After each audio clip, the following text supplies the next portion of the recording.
No more Mr. Nice Duck. Drop that zero and get with the hero. Excuse me? Greetings, Starfighter. You have been recruited by the Star League to defend the frontier against Sewer and the Kodan Armada. And now, ladies and gentlemen, any further questions in the bar? Yeah, please. For the first one who buys one, right? Souvenirs, novelties, party tricks. Apparently it's rusted junk and we're looking at it. Hello and welcome to episode 8 of Rusted Junk, where we're looking at the 1981 film Stripes, starring Bill Murray, Harold Ramis and John Candy. Are you stuck in a dead-end job? We're going to be killed! Oh no. Just keep your hands on the wheel and slow down! Not killed! Personal problems got you down. You can't go! All the plants are gonna die! Well, the U.S. Army can turn your life around. Before I knew it, she was walking next to me, singing, do I did it, dum did it, do. Join a whole new breed of professionals. Learn what it's like to feel like a man. Get your body into incredible shape. Muscles, I love those muscles. Gentlemen! Master important career skills. What are you going to do with that? This. And this. Who's your friend? Who's your buddy? I am, aren't I? And represent your country in foreign lands.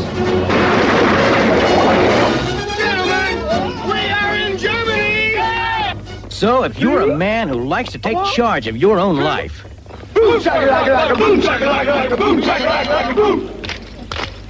so am I to understand that you men completed your training on your own? That's the fact, Jack.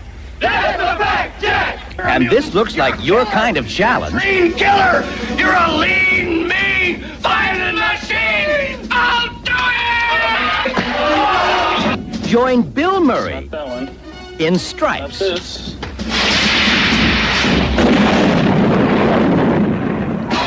This could be the best experience of your life. What the? Surprise party! I'll kill you! Whose idea was this? Boom, shakalaka, boom, shakalaka, boom, shakalaka, boom.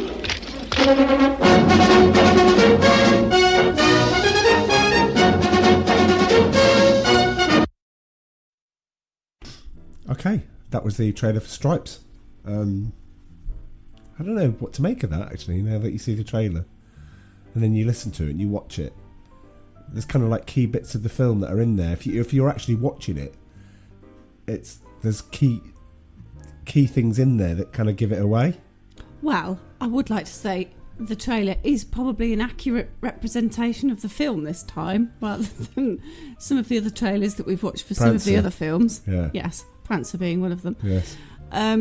So yeah, it's an accurate representation of the film, I would say. Yeah, absolutely.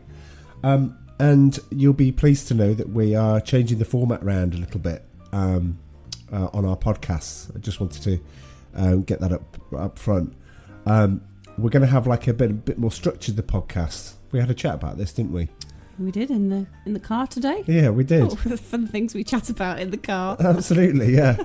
And we thought we'd need some like structure of what we're doing, rather than, telling a chronological view of the film. We thought it worked quite well for Iron Eagle and for Chances Are, but for things like Leviathan, which I don't think we enjoyed watching really as much. It was all right. I think your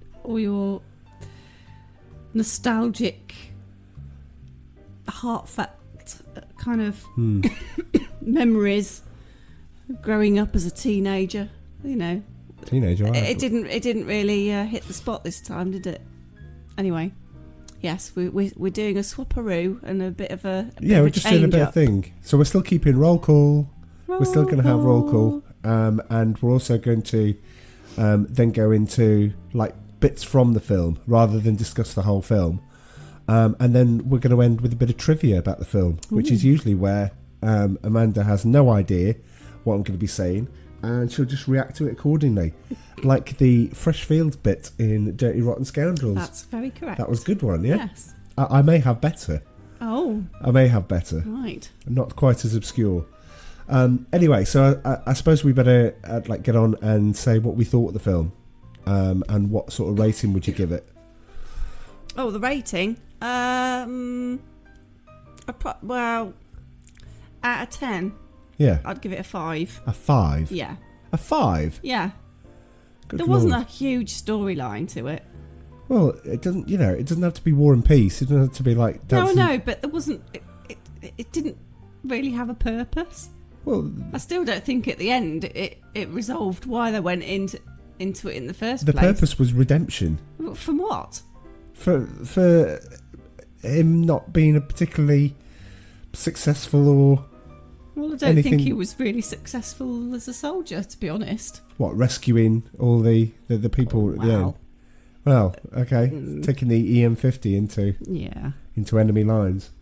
Oh, well, from that 5, I have a real problem with this because when you say, again, you've got to understand, when I see these films, I see them in the 80s, and I really have a fond memory.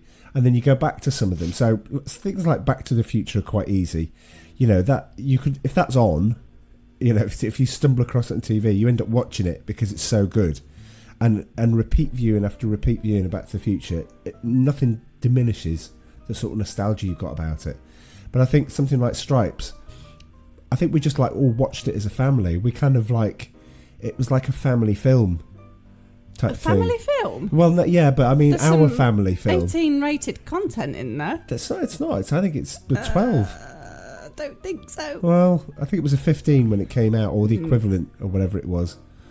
There is some nudity, but there's more nudity in the version that we watched. But we'll get to that because we watched the wrong version.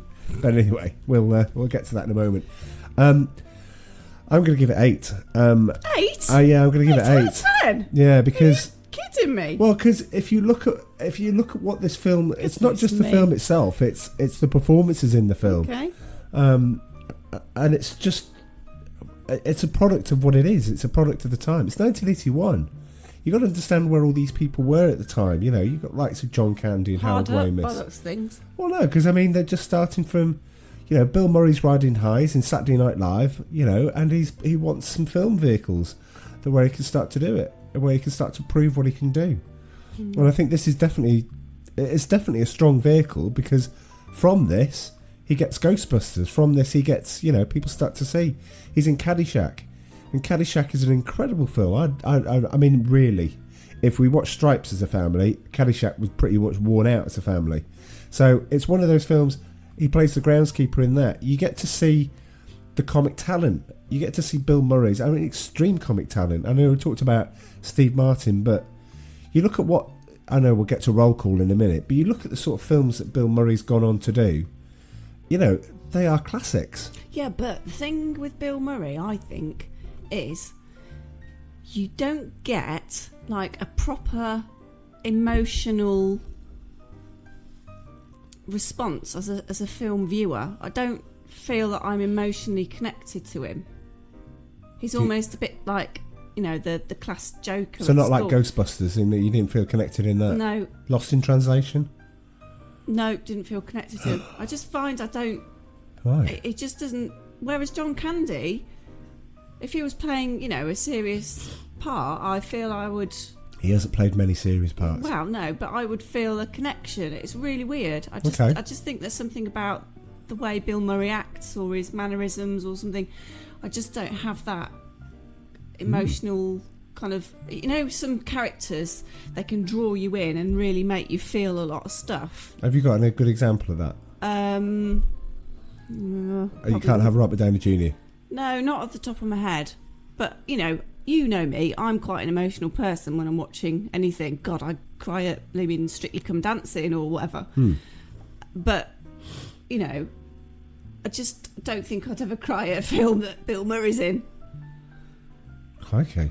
I just don't... I mean, even Scrooged, that was a good film, but I didn't... Did you not get emotional at the end, where he's his, the epiphany? No, not really.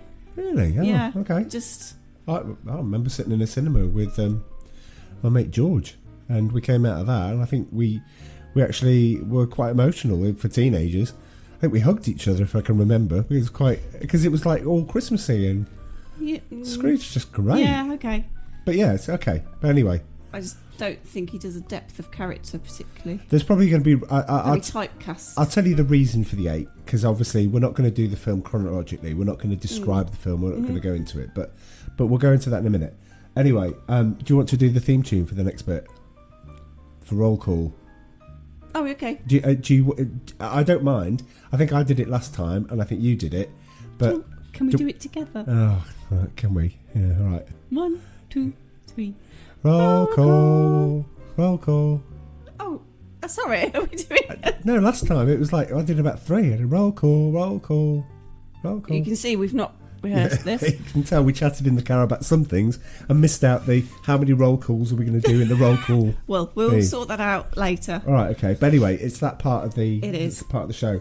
What do you got? I think the roll call is quite interesting this time. So, Lance Legault. Who's that? He plays the general in there, which basically tells him, I've got this EM50 project and I need some go-getters and I'd like your... Oh, he's the guy on the podium on the passing out parade. No, he's the guy that interrupts John Larroquette's character ogling the girls in the shower. Oh, how 80s. Absolutely. But anyway... There's another film, isn't there, where girls in the shower get ogled? Porkies. That's it. Yeah. Yeah, another and Porkies too, 80s. they get ogled. Yeah, just ogling. There's plenty of it. But Lance Legault is one of those characters who he played Colonel Decker in the A-Team. So basically, he was the guy that was after the A-Team all the time. Right, so he was one of those. And he was in Iron Eagle. He played one of the generals. Oh, he's not typecast in any way I know, yeah. is he? Well, he pretty much had a military uniform on for most of the performances. Maybe just dusted it off every film. If I ever saw him in a film or a TV series with a cardigan, I'd be like, what's going on? Yeah, that would be weird. John Le Carrouet. Easy for you to say. It is.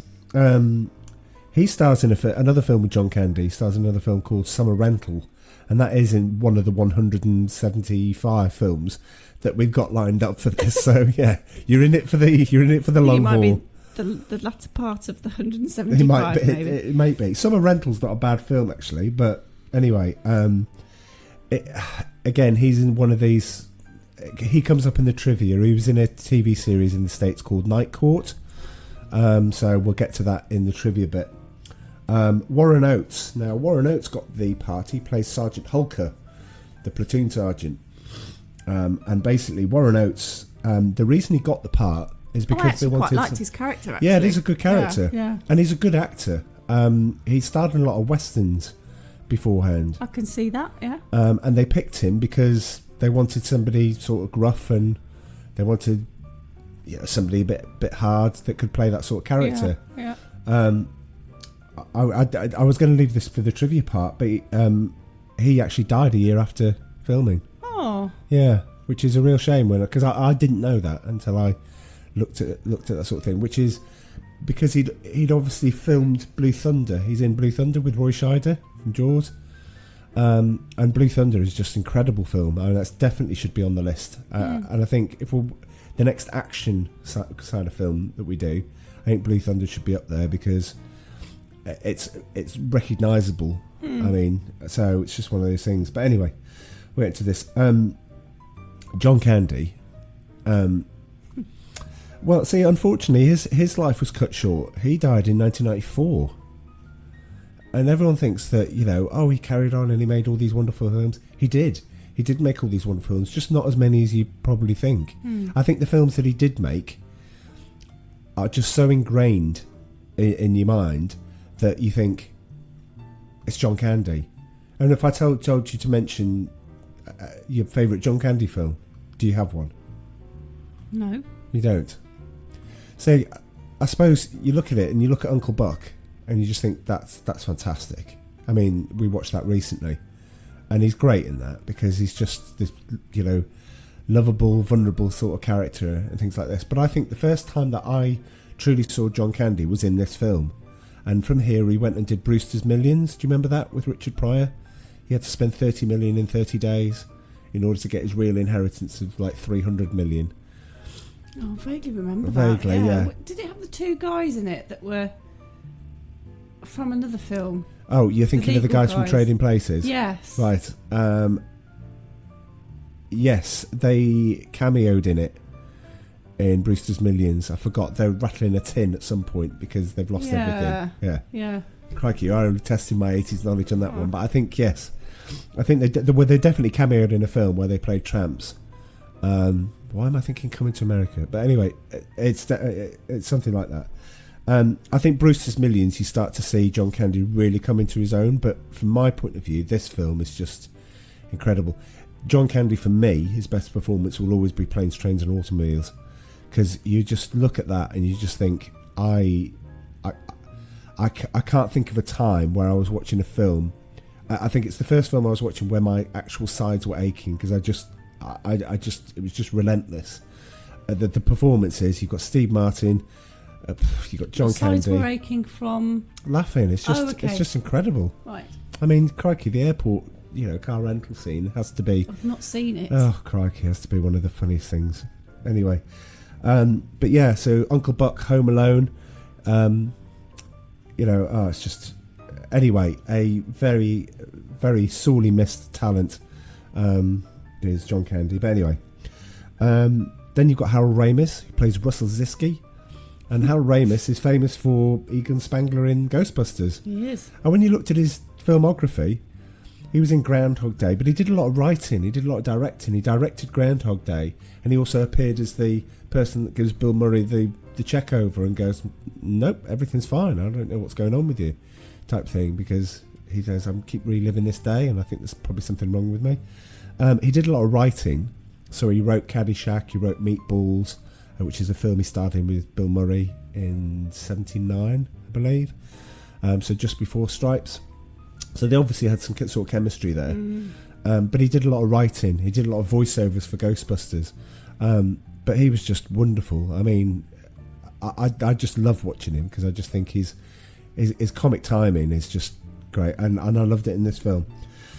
Bill Murray, I think we just covered it. But obviously, standout bits for me, obviously, you go back and look at Saturday Night Live, and you do the lounge singer singing Star Wars, and you can't find that on YouTube. You can't.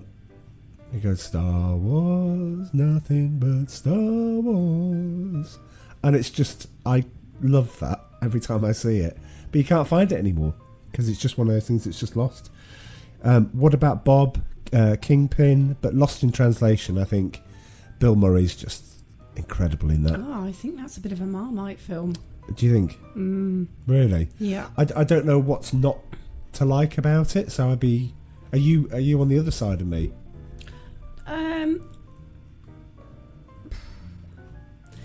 I think that, I can't really remember it. I know I've watched it. It's got what's the face in it? Scarlett Johansson. That's it. Yes. There's an air of tension in it, isn't there? But I think, I don't know. It moved a little bit slow. So I think it was more kind of, one of those thoughtful, arty kind of. Oh, no, I didn't. Yeah, okay. I thought it was. I can't listen to Anyway. More Than This by Roxy Music without thinking of Bill Murray's take on it and the karaoke. To this day, I'll always do. Anyway, that's Roll Call. Oh, the women that are in it. Sorry. Yeah, no, that sounds awful. No, it sounds awful. And when we get to the trivia part, you'll probably understand why I forgot about it. So Sean Young stars in this as a military police person, alongside. I can't remember her name. I can tell I did the prep. It's awful. But Sean Young is in Blade Runner, opposite Harrison Ford. So she didn't do much else really after that. There's not really a lot when you go through the filmography. There's bits here, there's bits there. There's not that. It's not. Anyway. So yeah, the women aren't treated well in this film, I think. But are you looking it up? Are you? Yeah. Okay. I don't think you'll find much for the other woman who played the other military police person. But anyway, So that's the end of roll call. So are we? Or are you looking it up? No, are you looking carry it on. up live? I shall just. Well, I can't finish roll call until you've. Well, it's gonna be a little bit annoying because. Okay. Right. What am I looking That's for? great.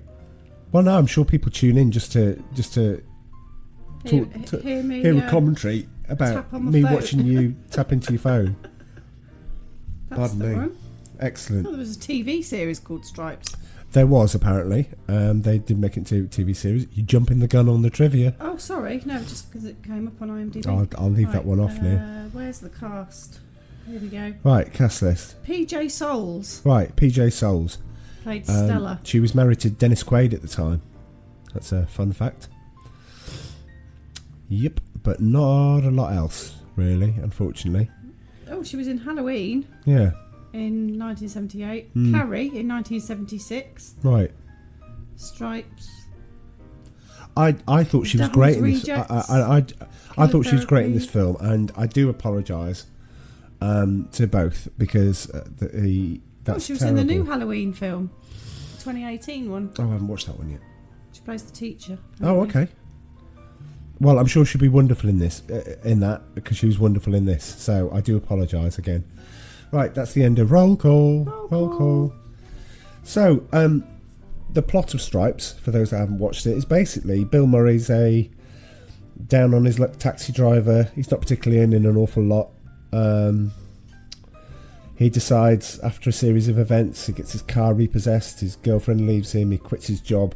He decides to join the army and take his best friend with him. He takes Harold Ramis with him. So they join. They get on the bus. They're all recruited. They go for basic training. They've got John Candy in there, and it's just a bunch of misfits trying to become a lot of the best they can be. Really, isn't it? Oh, she was in Private Benjamin. Oh, okay, cool. Right, So- let's move off that then. Okay, so it's just one of those, and it is from there. So the description, they try to get themselves in shape. They lose Sergeant Hulker because Sergeant Hulker's a great person, but he has an accident, a very funny accident on the military. He gets a mortar shell fired at the structure he's on. Inept. John commanding Larroquette's officer, character, or whatever his absolutely, name yeah. is. He's funny. He plays a good part. You liked him? Yeah, I thought it was really funny, especially when he was playing with his toy soldiers in his office. Not a euphemism. But he was... So they have to finish basic training on their own. The military's got this secret project called the EM50 project. And because they do... I think, personally, a sort of memorable performance where they, when it comes to the graduation bit, they do their own bit, and it's just when you see that, even if you haven't watched Stripes, you can go on YouTube and you can see, because what they do now with films is they split some of these films up into segments. So you can have 10 segments of the film, and it's almost like the crib notes of the film. That they show you all the good scenes in it, and one of them is the graduation scene, which is, I think you might have heard on the trailer, where they go boom shakalaka like a boom shakalaka, right? And it's just I just think it's a great thing. Anyway, they get selected for the EM50 project, which turns out to be a camper van, basically. They don't quite know what it is or what it does. All they know is they have to guard it. They nick it on the proviso that they're going to, what was it? Take it for a wash? Take it to a car wash? So they take it to go and visit their military police girlfriends in Germany. Meanwhile, the platoon realise this thing's been nicked. They go off to look for them. They end up being captured and taken over the border in where? Czechoslovakia. The old Czechoslovakia. So they get taken there and get held by the Russians, and it's up to Bill Murray and Harold Ramis. Do you know what I've not done? What? Looked at the geography of how far they've had to Well, have it's next travelled. to Germany. Yeah, but they were in Italy. They were in Germany. They were in Italy. Okay, so they went to Italy. They went to Italy. And then drove it all the way to Germany. Okay. And then across the border. Drove to Czechoslovakia. Well, it was only across the border. It was only just across the border. Well, that's a lot of mileage. Well, it's worth it. In the film, it takes about 20 minutes. I'd drive many, many miles to see you, sweetheart. That's not the point, though. Yeah, what I'm saying is the film sort of makes it sound like it's just a 10-minute drive away from each and every site, and it's not at all. Anyway, so that's basically the plot of it. So we're not going to go through anything. I just think that the performances are great, but unfortunately, as I said at the start, we had a bit of an issue where I realised I downloaded the special edition. So the special edition is actually 20 minutes longer than the normal film, and it includes. But you know what? You're a bit of a geek because you went, oh, that was not in the original film. Ooh. Yeah, I just went. That's. Wait we're a minute. back on it now. Yeah, it's like, oh my god, you actually know scenes in a film that weren't actually in it. Well, if you watch the film enough, you'd know if. Well, how many times have you watched it? Oh, over 50. What? Probably, and yeah, right. You've got to understand. Right, there's you a lot didn't of. Have a lot of friends, did you? I tell you keep saying that. I don't know how on earth you found the time to watch all these films multiple times. Full disclosure, then. Right, when I was at public school, which I didn't want to go to. It's a long story. When I was at public school, I basically had a video recorder in my room, right, and access to all these videos for 3 years. There's a lot you can do in 3 years. Right? Clearly. Yeah, right. So, putting on Jaws multiple times, and just... Anyway, it's just... Look, some people go fishing and some people watch films. I ended up watching films and then going out. And here we are. Exactly. We're not doing a fishing podcast. If we were, would you join in with the fishing podcast? J.R. Hartley. Fly fishing, yes. No, because I've never fished. Well, you've never watched these films either. Doesn't mean to say I can't do both.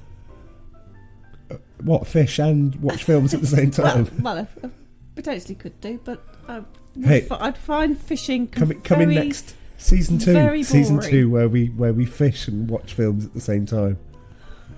And then record the sound of the countryside as we give you a live view. Our podcast could be fish and film. Anyway, right, okay. Well, God, if you like that selection, then yes. Please do get in contact with us. It's probably a good time to point out. If you do like our ramblings, or if you do like the idea of fish and film, we do like any feedback. We still haven't done the film that Neil suggested. Which was Flight of the Navigator. We will get to that because we will, Neil. But what we want to do is get, and we'll talk about that in a moment. What we want to do is get another couple of films before we bring Amy back in, because she'll definitely want to join in for Flight of the Navigator. I think so. We don't want to bring her in all the time, because otherwise she'll just think it's her podcast, and then the next thing you know, we'll be special guests on hers. So in a nice way. Yeah, in a nice way, absolutely. So that it just has the happy memories for me, which I think is why I gave it an 8. And I think if you watch it, don't watch it as an overall film. Just watch it. No. But watch it for the performances, and watch it for the start of all of these people's careers. All of these, of where they're all going to go. I'm sure this film didn't launch their careers. No, but okay, it's one of John Candy's first films. Doesn't mean to say it's one of Bill Murray's. It wasn't one of Bill Murray's first films. But then you got the byproducts. You got Judge Reinhold, Billy in Beverly Hills Cop, which I only watched yesterday, and you're just thinking, you can see why he's in Beverly Hills Cop, because he's in films like this, and this is a showcase for it. So I love it. Anyway, so. Do we talk about do we talk trivia? Do we have a theme? Do we need to do any more about the plot? I don't know. I think we described the plot. Do we need to talk about the film scenes that we watched that you won't see? Well, we could do. It depends what people watch and what they don't. Well, if you pick up the normal version, then what we're about to say is not in the normal version. Understandably, Harold Ramis, when he gets into there, doesn't want to be there, and says to Bill Murray, we need to go, we need to leave. So they decide to put themselves on a transport plane and get themselves out of the airbase where they are, wherever it's going. That's where they're going to go. Unfortunately, Harold Ramis thinks he's taken tramadol for the pain, and he's not. It's actually one of the recruits. He's hidden the drugs inside the tramadol container, and he's actually ended up taking LSD. So they're sitting on this transport plane, tripping out. These special commandos come in and go, yeah, we're off to Colombia. We're off to, deep into the jungle to get rid of these Colombian warlords. And they're going, can we hitch a ride? And Bill Murray's like, do you know who you're talking to? We're like CIA type thing. And they end up going on this completely different tangent, completely different film. They end up in the jungle. They end up being captured by the locals. And the way he gets out of it is he sings like Tito Puente's Cuando, Cuando, Cuando, Cuando. So he ends up getting out of it. And it's funny because he ends up putting all the drugs into their hot stew that they're having. But then you never see the effects of that. It's pointless. There's loads of pointless things. There's no wonder it wasn't in the film. And it doesn't match because then they get back to the plane at the same time and the commandos have finished their mission. They say, there's any chance you can give us a lift back now? And it's really, really odd. I hope you just get the normal version because all of the additions in there just don't make a lot of sense. There are other little bits, and I suppose if we're going on to the trivia bit, you were right when you were watching the film. So when the military police and Bill Murray and Harold Ramis all get together in General Barnaky's house, you saw the fireplace there and you saw the four-poster bed and all that sort of thing. Yeah, that scene was filmed for when they're in Germany. That's actually their hotel room that's substituted for General Barnaky's house. The stuff where they're fooling around in the bedroom in Germany was cut from the film. It wasn't in the original film. Oh, right, okay. So all they did was nick from they go, should we just split this up and nobody will notice? Except it's exactly the same fire, exactly the same bed, exactly the same carpet, exactly the same chest. And I think some of the shots are the same as well. They could be. They were. They could be, yeah. Very much so. So, yeah. So you don't miss much. So I wouldn't bother with the longer one. Oh, absolutely. Anyway, do we have a theme tune for the trivia bit? Trivia. No? I think we need to work on that one. Let's move on. Yeah. Why didn't you think of one then? Okay. Not right now, though. Well, when are we going to do it? We'll have to do it off air. Okay. Anyway, right, okay. For those listening at home, this is the trivia bit. How about that? There we go. Right, okay. So, John Larroquette, the bit where he's watching the girls through the through the telescope, he's basically watching the recruits, the women, in the shower, and he comes up with the line, "Oh God, I wish I was a loofah." But unfortunately, the director is Ivan Reitman, which we haven't mentioned. Ivan Reitman would end up reassembling all of these people to do Ghostbusters 2-3 years later. But Ivan Reitman went, "You just improvised that line. What's a loofah?" No idea. He said, "Well, I'll keep it in, but what does it mean?" So he had to explain to him what a loofah is. Do people still use loofahs? I don't know. There used to be. They were all like the in thing, weren't they? Is it like a coral sponge thing? Is that a loofah? I don't know. It's got seeds in it. Oh God, it's not what I'm thinking of. It looks like a piece of coral, and these. It's not coral. It's not hard. My nan used to keep it by the. No, not coral, but it's like a. I don't know if it was an exfoliating thing. It looks like shredded wheat.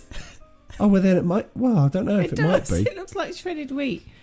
For those under 40 or 45. But right, I don't go think and Google people it. use them anymore, do they? Because There's a lot of things people don't use. Go mouldy and harbour bacteria. Do you remember that there were like little stones? Pumice stones. Pumice stones. Yeah. You Where have still they get gone? them? And who uses them? Oh, I've got one upstairs. Have we? Have you? Yes. Where is it? In the bathroom. No. Oh God! You go in the bath every single day and you've not even noticed the pumice stone. No. Oh God. Right. Okay. Well, obviously I need it. It's removing hard skin. Right, It's well very that's what effective. scrub's for, isn't it? No, this is like really removing hard skin, like. Oh, it's not. It's not a video camera. People can't see what I'm doing. No, you can't. I bet you're all dying to see when we launch the YouTube channel. That would have been worth it alone. But anyway, I don't think people need to see that. Yes, you can still get pumice stones. Yes. Yeah.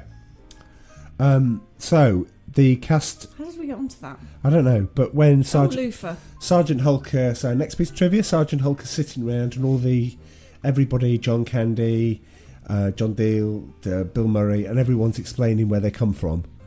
You know, and he's sitting there and listening to where they come from. John Candy's like.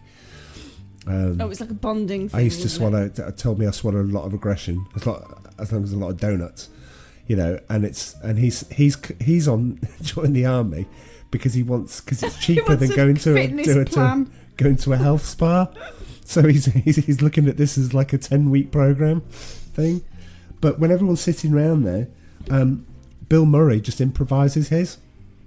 That's why people react to it as the way they do, because he just made up the big toe. Calling Sergeant Hulker, he goes, when you're not here, so, you know, or when you're not here, I will be in charge, but you are our big toe, you know, because the foot doesn't work without the big toe. And that's what he says. I'm going to see how far I can shove it up your ass. Anyway, we don't swear on the podcast. I'm not going to now. Can I ask a question? Go on. Right, what's puzzling me is, why did... on their night out, what was the purpose of going to the mud wrestling club? I don't know, because that's one of the things. It was just basically improvised. It's women that whole scene in a club. They're topless and like serving beer and stuff, and then like you can pay to go and mud wrestle, and John Candy ends up bidding to go in and wrestle. No, Bill Murray ends up like saying, you know, we've got all the money and everything. He basically hands over his $500 or whatever it is. Yeah, or whatever it is. So he's there and then he's mud wrestling these ladies, and it's like, I'm not quite sure what the purpose of this part of the film actually is. I think it's just, was it just a bonding thing, or? Yeah, probably. Yeah. Well, I don't know. They would have just got. Or was it just a case of, let's have some more naked women in it? I think they needed a scene whereby something happened and the police raided it, which they did in this case, and then. The MPs pick up MPs again, right? And then so it's probably a vehicle. I think they could have done something else though. But anyway, this piece of trivia sounds a bit odd. It says the cast got drunk for 2 weeks after hearing of John Lennon's death. John Larroquette later admitted that he was drunk in the scene where he dressed down the company after the mud wrestling. So after the mud wrestling, they give him back to John Larroquette, and he's like going, "You guys are stupid, you know, you guys are all this." So basically he doesn't remember filming that scene because he just says, "I was so drunk." And you watch it and you think he does look quite drunk, but they said Cass got drunk for 2 weeks. Really? Yeah. Are you sure that wasn't just no, so it says an excuse? Anyway, Bill Murray and Sean Young didn't get along at all. So Sean Young, obviously one of the MPs, not the one he was with. But apparently it says Young didn't like his method of ad-libbing during scenes and just going off on one. Whereas you have somebody like Bill Murray and you're kind of counting on that. He's kind of going to do that, isn't he? Really? It's kind of like Robin Williams. You put Robin Williams in a scene, you give him some lines, you probably give Robin Williams 2 lines and say, "We'd like you to do this whole thing, what would you do?" It's a bit like Steve Martin when he's in jail, isn't it? Yeah, sort of, yeah, absolutely. And ad-libbing, and the greats do that. I mean, I don't know the ins and outs, but I'm sure for Good Morning Vietnam, most of that wasn't scripted. Oh, yeah. I think it was just a case of you put Robin Williams in something like that, and that's it. Give him a scene and just give him a direction of where you'd like it to end, where you'd like it to get to, and just watch him get there.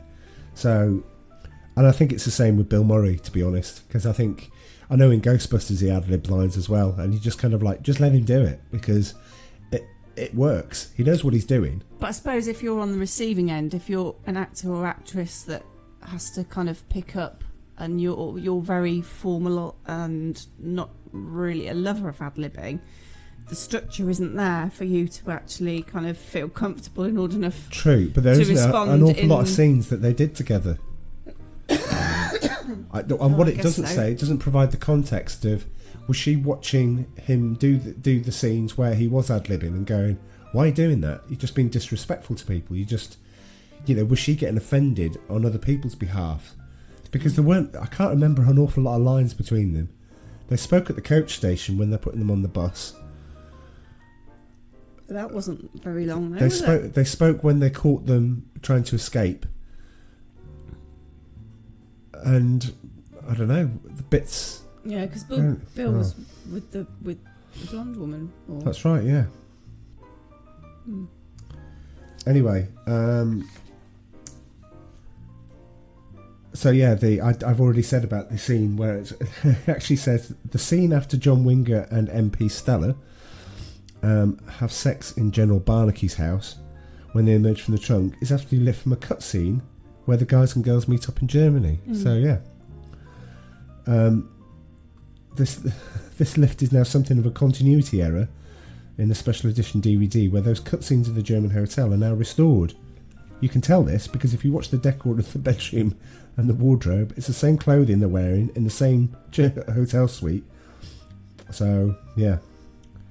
Do you know how this film got made is a good is interesting, because originally it was going to be Ivan. The story goes that Ivan Reitman was on the way to the premiere of Meatballs, one of the films that he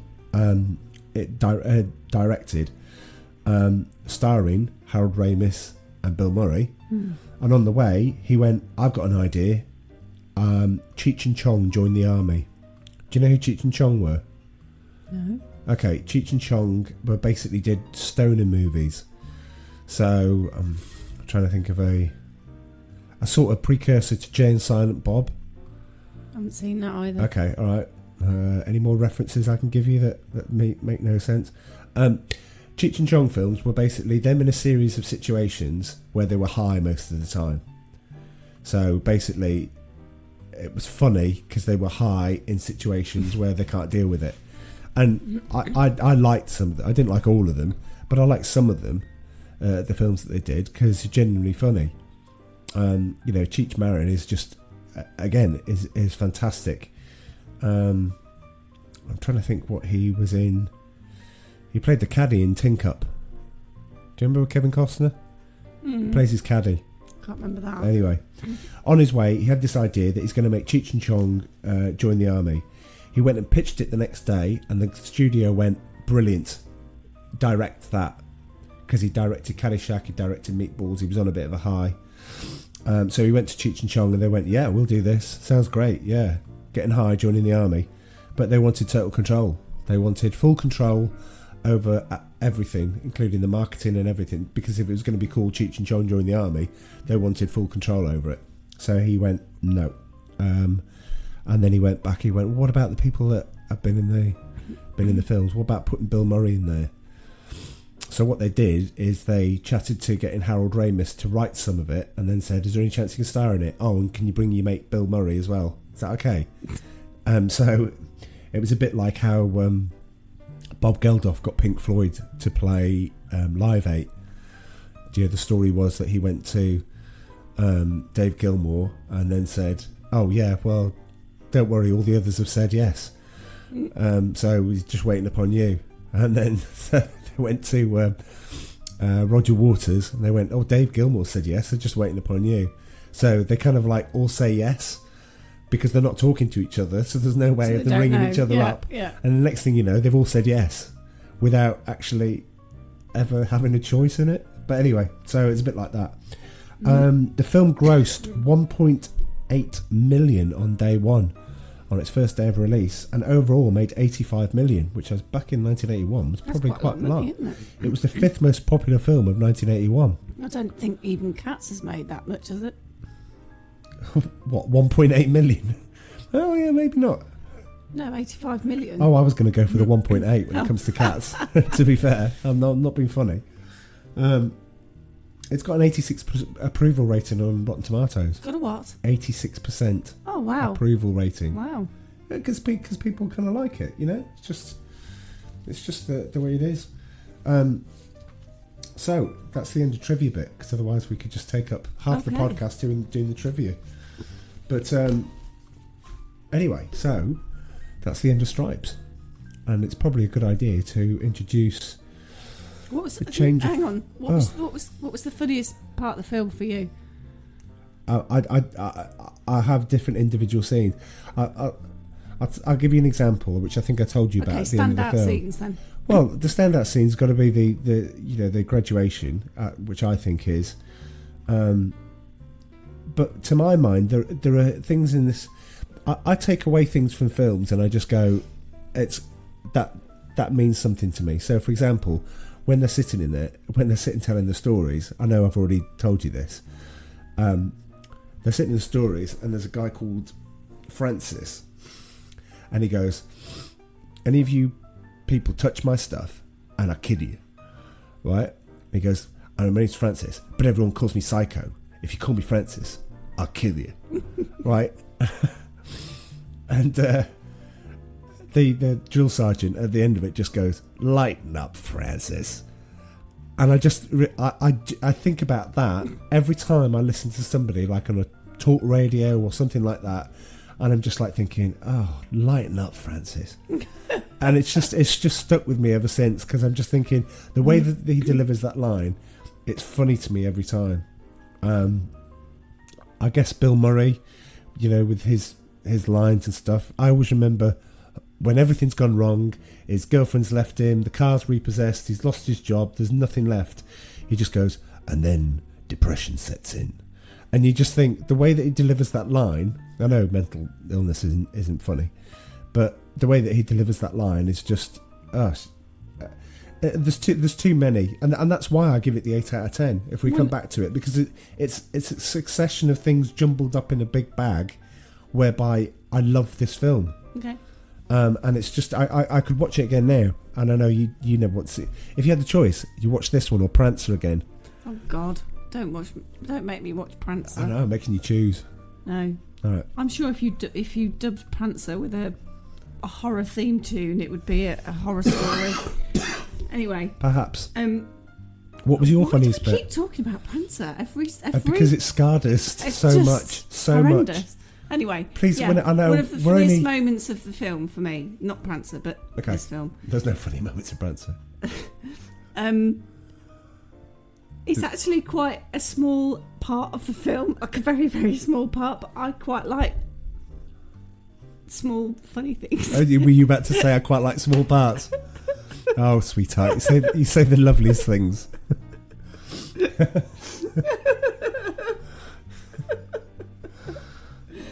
Okay, tell me all about your interaction with the small part. Right, okay. It's actually when the two Czech guards at the security... Oh yeah, you found yourself laughing at that. Oh my God. They're in like the border control office. Yeah. And like they've got tea, haven't they? That's right, yeah. And part of the moment is the other guard like ends up bodging him, and he spills his tea all over him, the other guard, and that's quite funny for me. And then you see it happen again when they're breaking through the other way to get out of Czechoslovakia, and the whole thing is blown up. Yeah, they're just basically sitting on deck chairs. They're outside. sitting on upturned, something or others, but they've managed to muster together a contraption to actually be able to make another hot brew. And they're just about to drink their brew again, and they come crashing through the barrier, and something else blows up, and like they spilled the tea over. You like again. the slapstick bit in it, then? Yeah, it's just that small reference on both occasions. Okay. I just thought it was funny. Well, that was it. That was your highlight. No. Did you like the graduation bit? Oh yeah, that was quite good, because they really must have rehearsed that. Yeah, despite the fact that it's not supposed to be rehearsed, that they did a bit of rehearsing and then fell asleep and were late to the graduation. Yeah. But you just think I just love that bit. Yeah, that was good. John Candy, that's another piece of trivia, actually, just the last piece of trivia on that one. I had it written down, but I think I remembered it. John Candy invited, during filming, he was very generous, he's very warm-hearted, to all intents and purposes. I think he's always been like this. He's a very warm-hearted individual. He invited the cast round to his hotel room, whereby he'd had basically got loads of drinking, loads of food to watch the boxing. And while they're sitting there talking about it, they come up with, they start talking about do I diddy, dun diddy do, and everyone goes, no idea, what are you talking about? They didn't know what the song was, so they end up getting drunk and learning the song to do a diddy, and when it comes into the film, that's improvised. Oh, because they all knew what the song was. Right. So this is basically a drunken night ends up coming up with that particular moment. So yeah, I'm sure there are lots of things like that. But anyway, right. So what's next then? Well, this is it. This is the change, isn't it, that we're going to do? Have we talked about the film enough? I think so. Well, 50 minutes. Okay. So yeah, I think so. What we're not doing is that chronological order bit. Yeah, and I'm wondering whether we're missing stuff out because... no, I think we're just talking about the film generally. I think just one thing that I noted about the vehicle. What was it called? The the EM50. EM50. Yeah. Basically, if that really was a heavily armoured kind of luxury camping touring vehicle, that thing would never get off the ground. Well, it managed to get so heavy, and then they got to get all the. They got like 10 people in it. Right. Rescue them from some muddy. It's designed for that though. Area in Czechoslovakia over some really unkept kind of. I wouldn't even call them streets or roads. They're probably just tracks. That thing would have definitely got stuck. Well, it's the magic of the movies. It's been so heavy. The magic of the movies. Anyway, right. There we go. Anyway, I don't think we missed anything. I just think if you've watched the film, then you'll probably appreciate what we just talked about, because you'll find little bits in it, and we'd love to know what you think about it. We're at Instagram and Twitter the same. What would you give it out of 10? Pod. Yeah, what would you give it out of 10? And if you watched it, and if you haven't watched it for a while, and you can't find it on any of the sort of Netflix or Amazon or however, or just if you have watched it, then what were your favourite scenes? Yeah, because we'd love some interaction. We've got loads of new followers on Facebook, but none of them are just. Are they all sitting there just avidly waiting for the next podcast? I don't know. Do you agree with me about Bill Murray, or do you disagree with me about Bill Murray, about the depth of character and that emotional? I disagree. I think if you look at a film like Groundhog Day, if you're not connecting with him on Groundhog Day, you haven't seen Groundhog Day. Because he goes through everything in that. He goes through, the narcissistic bits, the suicidal bits. This is a man on the edge, basically living the same day over and over, until eventually he cracks it and finds, wait a minute, I can actually move this into a position whereby I can you imagine the toll that would actually take on someone to do that day in, day out, and to have everything sort of mapped out, and then once he's designed his perfect day, the day is allowed to continue to the next one. It's just Groundhog Day. Seriously, Scrooge, Groundhog Day. He's not Daniel Day-Lewis, but at the same time, there will be blood. No, don't. Let's not go through that again. We've already done that. So anyway, that's the end of Stripes. The next film, what we're going to do, we realise that we look at the stats, we look at what people like and what they don't like, and by far our most popular podcasts have been, certainly from a listening point of view, have been Dirty Rotten Scoundrels and Iron Eagle. And there's probably a reason for that, because Iron Eagle is definitely counted as a forgotten film, but it's got such a cult following with people that they've ended up listening to it. And the same when it comes to Dirty Rotten Scoundrels. There might not be a lot of people that remember that film, in the sense of, I haven't watched it recently, but at least they can go back and go, oh god, yeah, I remember listening to that. When we pick something like Leviathan, we pick it because we had to do it, because it was it was the name of the podcast. It meant a lot to you. Well, it meant a lot to me, but I'm just thinking about the audience at the same time. So I'm just thinking about what people I don't think remember. People watched it. It had 17% on blooming. Okay, well, well, we don't have to do just good films. We just do films. So, I'm thinking like films like Ferris Bueller's Day Off and The Blues Brothers, and things like that. Forgotten in the sense of we all remember it and we all remember watching it at the time, but probably to anyone over, I think there's a whole generation. There's a massive generation. So, like that. So I think that's probably what we mean when we're talking about a change of direction on the podcast. Is we're going to. We're not doing things like E.T. because that really isn't forgotten. That's really there'll be no Back to the Future, be no Goonies. Even though we watched the Goonies and that's not as good as people remember, but still, that's for a different time. But yeah, I just think films like Ferris Bueller's Day Off, I think it's just incredible. It's been parodied so many times. He's even done it himself. He did a Super Bowl commercial, I think about 5 years ago, where he parodied himself, and it's just well loved. But I think it's forgotten. I don't think it's reached a whole new audience. So with that in mind, it's not going to be Ferris Bueller's Day Off. What did we decide upon? We picked upon an Oscar winner. What's his name? So Kevin Costner, who can do no wrong, by the way. I haven't seen this film, by the way. No, which is good. Which is one of the reasons why you went, what? You've not seen this film? Well, it won an Oscar. It's got De Niro. No, I haven't seen Costner. the film. It's got Connery.